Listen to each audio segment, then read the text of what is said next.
नमस्कार मित्रांनो, श्री स्वामी समर्थ। आज आपण आलेलो आहोत अखिल भारतीय श्री स्वामी समर्थ सेवा केंद्र जगदंबा दिंडोरी प्रणित केंद्र।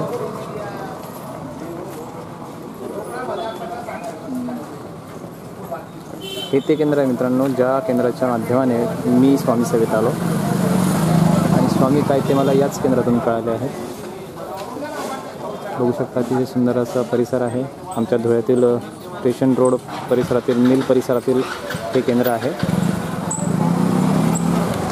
आतमध्ये जाऊन मी आपल्याला दाखवणारच आहे। चला आतमध्ये जाऊया आपण।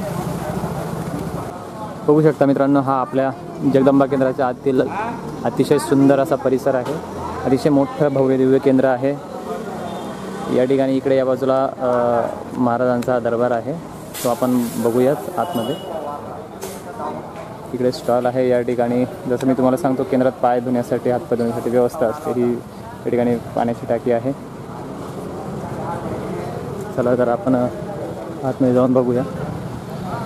इथे तुम्ही बघू शकता, या ठिकाणी एक सुंदर असं औदुंबराचं वृक्ष आहे। बरेच वृक्ष आहेत या ठिकाणी। पुन्हा एकदा इकडे औदुंबराचं वृक्ष आहे आणि इकडे बघा, या ठिकाणी पण हे औदुंबराचं वृक्ष आहे। छान औदुंबराचं फळ याला लागलेलं आहे आणि हे महाराजांच्या दरबारासमोरचं औदुंबराचं वृक्ष, यालाच सेवेकरी फेऱ्या मारत असतात। आणि हा इकडे महाराजांचा यज्ञ मंडप आहे, ज्या सेवा होतात दिंडोरी प्रणित, तर सगळा यज्ञ समारंभ या मंडपात पार पडत असतो।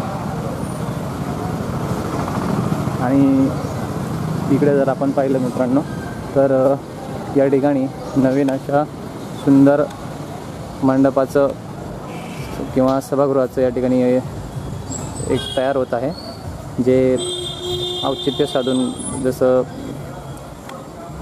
गुरुदत्त जयंती असते किंवा इतरही वेळेवर जेव्हा वेळोवेळी माऊली सेवा सांगत असतात, पारायणाची सेवा सांगत असतात, तर त्या ठिकाणी बहुसंख्य या ठिकाणी महिला बंधू भगिनी सेवेकरी या ठिकाणी पारायणासाठी एकत्र बसत असतात। तर सामूहिक पारायणासाठी या ठिकाणी मोठ्या सभागृहाचं आयोजन होत आहे, बनवलं जात आहे, ते कार्य देखील सुरू आहे। या ठिकाणी आपण बघू शकता, परमपूज्य आपले सर्वांचे श्रद्धास्थान आपले स्वामी समर्थ गुरु माऊलींचा फोटो या ठिकाणी आहे। इकडे हा महाराजांचा दरबार आहे। दुपारची वेळ असल्यामुळे फार शांतता आहे आणि दरबारात देखील जरा अंधार आहे। आपण बघू शकता या ठिकाणी ही आपल्या स्वामींची सुंदर अशी तस्वीर। या ठिकाणी स्वामींच्या पादुका आहेत आणि स्वामींची मूर्ती देखील आहे। दुपारची वेळ आहे, शांतता आहे। उद्याच्या गुरुपौर्णिमेच्या निमित्ताने या ठिकाणी आता प्रसादाचं पॅकिंग होणार आहे, त्यामुळे या ठिकाणी आता सेवेकरी जमतील आणि प्रसादाची पॅकिंग होणार आहे। नमस्कार मित्रांनो, श्री स्वामी समर्थ। स्वामी 24 या आपल्या सगळ्यांच्या हक्काच्या चॅनलमध्ये पुन्हा एकदा आपल्या सगळ्यांचं मनपूर्वक स्वागत।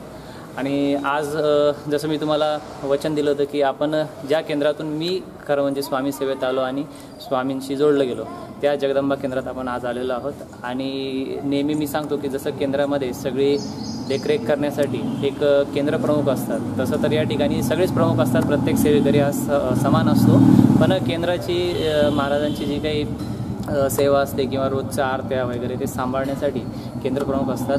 तर त्याचप्रमाणे आज आपल्या जगदंबा केंद्रातील अनेक वर्षांपासून जे खरं तर जो परिवार या केंद्राचं सगळं काही पाहतो आहे, देखरेख करत आहे आणि महाराजांच्या सेवेमध्ये अनेक हजारो सेवेकरांना या परिवाराने खरं तर आजपर्यंत जोडलेलं आहे, त्या परिवारातील भैयाभाऊ पवार हे आज आपल्यासोबत आहेत।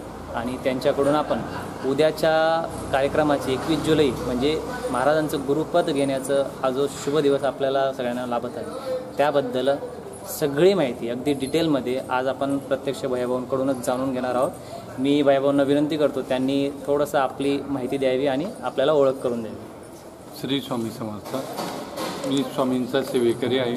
भैया पवार माझे नाव आहे। खरं माझं नाव महेश आहे, पण सर्व मला भैया नावाने ओळखतात। स्वामींचा सेवेकरी मी गेल्या 25-30 वर्षापासून स्वामींच्या चरणाशी सेवा रुजू करत आहे। परमपूज्य गुरुमाऊलींनीच माझी या ठिकाणी नियुक्ती केलेली आहे आणि त्याप्रमाणे दर गुरुपौर्णिमेला केंद्रप्रमुख हा बदलले जातो. पण गेल्या 14-15 वर्षापासून परमपूज्य गुरुमाऊलींनी मला या ठिकाणी कायम ठेवलेले आहे. आता या गुरुपौर्णिमेला सुद्धा गुरु दक्षिणा म्हणून आपण गुरुमाऊलींच्या चरणी जी सेवा रुजू करतो ती रुजू करण्याचा उद्याचा दिवस आहे. आणि गेल्या वर्षभर आपण जी सेवा करतो तर त्या निमित्ताने एक गुरूंच्या चरणी नतमस्तक होण्याचा उद्याचा दिवस आहे. तर प्रत्येकाने अवश्य उद्याच्या दिवसाचा लाभ घ्यावा. एक आपल्या जीवनामध्ये मार्गदर्शक कोणीतरी असावं. आपल्याला जे समस्या संकटं येतात हे तारण्यासाठी आपल्या पाठीशी कोणतरी खंबीर नेतृत्व असावं. यासाठी आपण गुरु करत असतो. कोणी देहधारी जिवंत गुरुसुद्धा करत असतात आणि कोणी हयात नसलेले गुरुसुद्धा आपल्या जीवनात करत असतात. स्वामी आज आपल्या तत्वरूपाने नसले तरी परमपूज्य गुरुमाऊलींच्या रूपात आज स्वामी महाराज आपल्या समवेत आहेत आणि ते आपल्याला मार्गदर्शन करत आहेत. तर साधारणपणे गुरुपद कसं घ्यावं, तर साधारणपणे आपल्या गावात जर स्वामींचं केंद्र असेल तर त्या ठिकाणी निश्चितच स्वामींची तसबीर असते, प्रतिमा असते, त्याचबरोबर स्वामींची मूर्तीसुद्धा असते. तर त्या ठिकाणी पहाटे जोडप्याच्या हातून किंवा याज्ञिकी विभागातून स्वामींच्या मूर्तीवर षोडोपचार पूजा होते. त्यात स्त्रीसुक्त असेल, पुरुषसुक्त असेल, पवमान सुक्त असेल, याचा विधिवत स्वामींच्या मूर्तीवर अभिषेक होतो. अभिषेक झाल्यानंतर जमा झालेलं तीर्थ सर्व एकाच पातेल्यात काढले जातं आणि ते सर्व सेवेकऱ्यांना गुरुपद देताना वाटले जातात. तर सर्वात प्रथम स्वामींची मूर्ती सकाळी भूपाळी आरतीनंतर दरबारामध्ये स्थानापन्न होते. त्यानंतर टेबलावर जी मूर्ती असते त्या मूर्तीला आपण रांगेत जाऊन स्वामींना सर्वात प्रथम त्या ठिकाणी स्वामींच्या चरणाला अष्टगंध आपण लावायचं आहे. या बोटाने आपण अष्टगंध लावायच्या, मधल्या बोटाच्या बाजूने, करंगळीच्या बाजूच्या बोटाने आपल्याला स्वामींच्या अष्टगंध लावायचे स्वामींच्या चरणाला. स्वामींच्या कपाळी आपण अष्टगंध लावू एवढी आपली पात्रता नाही आणि गुरुपूजन करतोय म्हणून चरणावरच आपलं लक्ष केंद्रित असावं. आणि त्यामुळे आपण स्वामींच्या चरणाला आपण अष्टगंध लावल्यानंतर 2 पाकळी फुलाची त्या ठिकाणी स्वामींना व्हायची आहे. मग साधं पाणी आपल्याला तिथले सेवेकरी देतील, ते साधं पाणी आपण स्वामींच्या चरणावर 3 पळी व्हायचं आहे. मग ते 3 पळी आपण स्वामींच्या चरणावर पाणी वाहिल्यानंतर सकाळी जो आत्ताच सांगितल्याप्रमाणे अभिषेक झालेला षोडोपचार ते तीर्थ आपल्या हातावर दिले जाईल. मग ते तीर्थ हातामध्येच राहू द्यायचं आहे आणि आपण एक मंत्र म्हणायचा आहे सोप्पा, अकाल मृत्यूहरणम सर्व व्याधी विनाशनम श्री स्वामी समर्थ पादोदकम तीर्थे जठरे धारेयाम यम, असं म्हणून तीर्थ प्यायचे आहे. आणि डोक्याला हात पुसताना शिरसा धारेयाम यम असा छोटासा मंत्र म्हटल्यानंतर स्वामी आपल्या जीवनामध्ये गुरु म्हणून येत असतात आणि ते आपल्याला शिष्य म्हणून स्वीकारत असतात. तर असा साधा सोपा उपाय आहे. ज्या भाविक भक्तांच्या गावामध्ये स्वामी केंद्र नाही, पण आपल्या घरीच स्वामींची मूर्ती आहे, तर आपण स्वामींच्या मूर्तीवर श्री सुक्तम पुरुष सुक्ताचा अभिषेक करून त्या अभिषेकाचा तीर्थ हातात घेऊनसुद्धा आपण स्वामींचा त्या ठिकाणी स्वामींना गुरु करू शकतात. एवढी साधी आणि सोपी पद्धत आहे.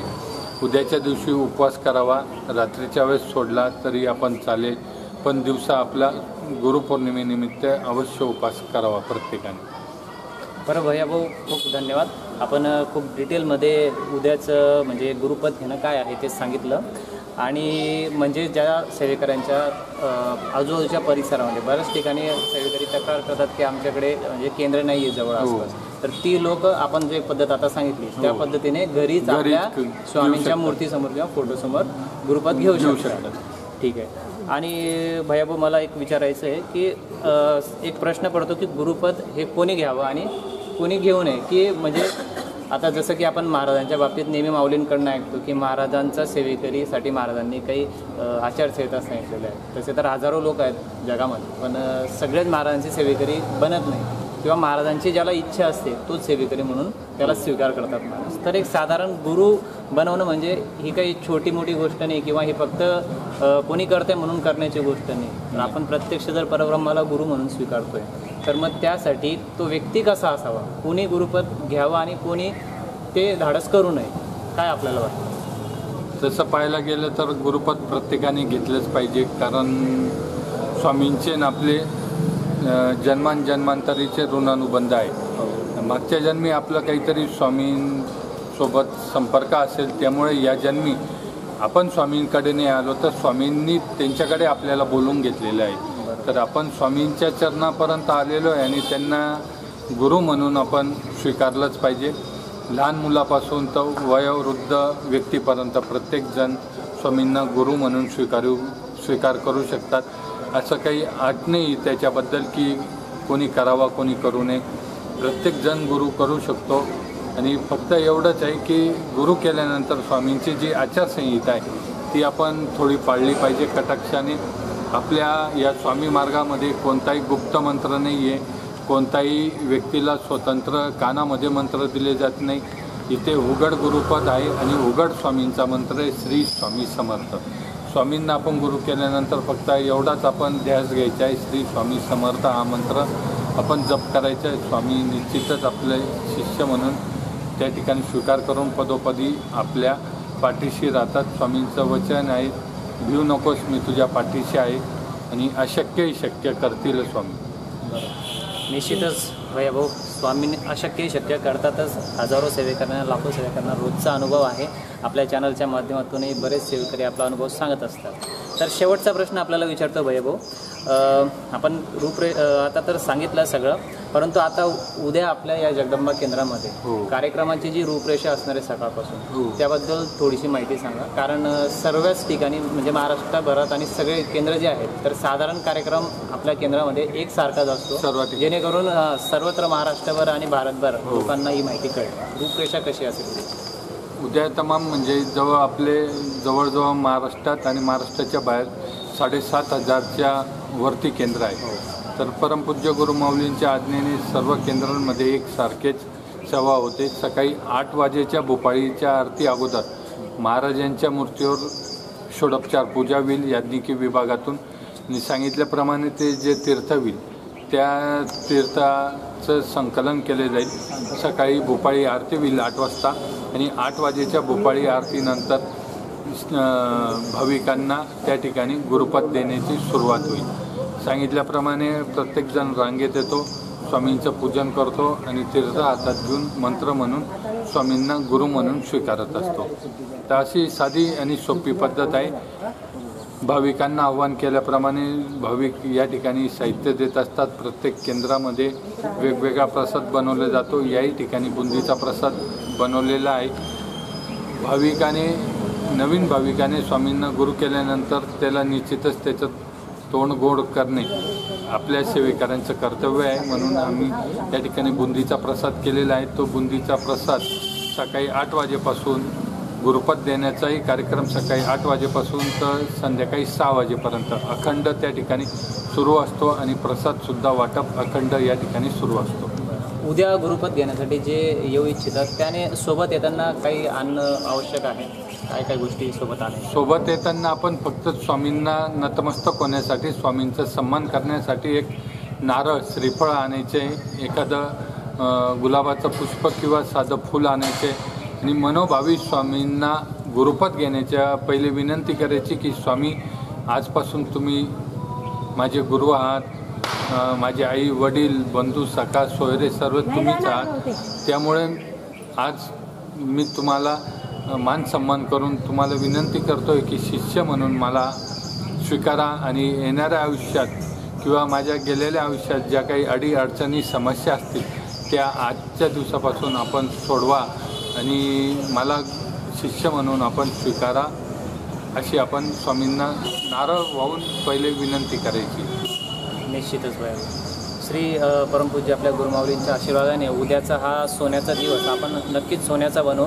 आणि मी भैयाभाऊंच्या वतीने आणि जगदंबा केंद्राच्या वतीने धुळे जिल्ह्यातील व आसपासच्या तमाम सेवेकऱ्यांनाही या ठिकाणी मनापासून आवाहन करतो की उद्याचा हा सुवर्ण दिवस सोडू नका, संधी सोडू नका. उद्या आपण हजारोच्या संख्येने या ठिकाणी मी सेवेकरांना आवाहन करतो की या केंद्रामध्ये आपण या आणि भैयाभाऊंनी आत्ताच सांगितल्याप्रमाणे प्रत्यक्ष श्री परब्रह्म स्वामी समर्थांना आपले गुरु बनवा आणि आपल्या आयुष्यामध्ये जी काही मरगळ आहे ती आपण कायमची या ठिकाणी घालवू शकतो. कलियुगामध्ये जर आपल्याला जिवंत राहायचं आहे आणि एक आनंदी जीवन जगायचं आहे तर परब्रह्म भगवान श्री स्वामी समर्थ महाराजांशिवाय दुसरा पर्याय नाही आहे. त्यामुळे उद्याची संधी सोडू नका. धुळ्यातीलही आणि धुळ्याबाहेरही महाराष्ट्र आणि तमाम भारतभर जिथे जिथे केंद्र आहेत आणि जो कोणी हा व्हिडिओ बघत आहे प्रत्येकाने उद्याची संधी सोडू नका. केंद्रात जा. शक्य असेल केंद्र जवळ असेल तर नक्की केंद्रात जा आणि केंद्र जवळ आपल्या आसपास नसेल तर आत्ताच भैयाभाऊंनी सांगितल्याप्रमाणे घरी देखील आपण गुरुपद घेऊ शकतो. तर ह्या गोष्टीचं प्रत्येकाने उद्या पालन करायचं आहे. आपल्याला काही अडचण असेल तर कमेंट करून नक्की कळवा. ती आपली अडचण नक्कीच सोडवण्यात येईल. आणि आपल्याला आजचं त्यांचं दिवसाचं शेड्यूल फार व्यस्त आहे. आज त्यांना उद्याच्या कार्यक्रमाचे खूप कामं असताना भैयाभाऊंनी आपल्याला एवढा वेळ दिला त्याबद्दल आपण आपल्या चॅनलतर्फे भैयाभाऊंचे खूप खूप आभार मानतो. आणि भैयाभाऊंकडनं मी जाता आता एक वचन घेतो की पुढेही ज्या परमपूज्य माऊलींनी सेवा जे सांगत जातील आणि येत जातील तर त्याबद्दल भैयाभाऊ आपल्याला मार्गदर्शन करतील असं मी त्यांना विनंती करतो. आणि जाता जाता मित्रांनो आपण शेवटची एक महाराजांच्या चरणी प्रार्थना अर्पण करूया. गुरुर्ब्रह्मा गुरुर्विष्णू गुरुर्देवो महेश्वरा गुरुर साक्षात परब्रह्म तस्मै श्री गुरुवे नमः. श्री स्वामी समर्थ महाराज की जय. श्री गुरुदेव दत्त. श्री त्र्यंबकेश्वर महाराज की जय. गंगा गोदावरी माता की जय. सद्गुरु परम पूज्य मोरे दादान की जय. श्री स्वामी समर्थ परम पूज्य गुरुमाऊली की जय. भारत माता की जय. ओम उदयस्तु श्री महाकाली महालक्ष्मी महासरस्वती राजराजेश्वरी आई साहेब. श्री अंबा माता की जय. श्री अंबा माता की जय. श्री अंबा माता की जय. आणि मित्रांनो या ठिकाणी आणखी एक महत्त्वाची गोष्ट आपल्याला सांगू इच्छितो की उद्या जी गुरुपौर्णिमा आहे तर गुरुपौर्णिमेनिमित्त आपण महाराजांचं गुरुपद घेतो आहे. पण सोबतच गुरुपौर्णिमेच्या दिवशी आपल्याला आपल्या गुरूंना यथाशक्ती जे आपल्याला शक्य असेल 1 रुपयापासून आपली जी कुवत आहे त्या क्षमतेमध्ये आपण आपल्या गुरूंना काही ना काही फुल न फुलाची पाकळी म्हणून गुरुदक्षिणा आपण अर्पण करायची आहे. याचं उद्याच्या दिवशी फार महत्त्व आहे मित्रांनो. त्यामुळे जर ज्याला कोणाला स्वामींना म्हणजे ही गुरुदक्षिणा प्रत्यक्ष स्वामींच्या चरणी आपल्या श्री दिंडोरी या ठिकाणी जात असते आणि स्वामी सेवेतच या वर्गणीचं या ठिकाणी स्वामी सेवेतच ही वर्गणी कामात येत असते. तर उद्या स्वामींच्या सेवेसाठी आपल्याला यथाशक्ती जी काही दक्षिणा देऊ वाटते आहे ती मी या दिलेल्या नंबरवर आपल्याला पाठवायची आहे. आणि त्याची आपल्याला रीतसर आपल्याला रिसीट देखील आपल्याला पावती देखील मिळणार आहे. ती देखील मी आपल्यासोबत शेअर करणार आहे. म्हणजे आपले केलेले दानातील 1-1 रुपया हा स्वामी सेवेत गेलेला आहे हे आपल्याला मी पावतीच्या माध्यमातून आपल्यासोबत शेअर करणार आहे. धन्यवाद.